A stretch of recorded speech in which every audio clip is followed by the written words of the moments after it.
در طول روزهای اولیه اسلام در مکه، کافران پیامبر را به چالش کشیدند. محمد سس برای انجام معجزه‌ای برای اثبات نبوتش. در پاسخ به چالش آنها، پیامبر یک شب به الله التماس کرد. با اراده الله، یک نشانه شگفت انگیز به ملت اعطا شد. ماه آن کره درخشان و درخشان به دو قسمت متمایز تقسیم شد.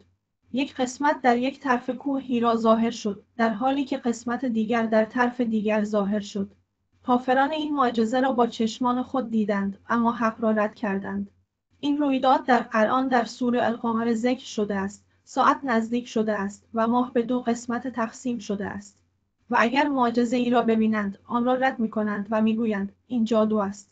برای مؤمنان، شکستن ماه یک معجزه بزرگ بود، یک یادآوری از قدرت و فضل الله. این تا به امروز گواهی بر قدرت بزرگ خدا و رسولش است. و اهمیت ایمان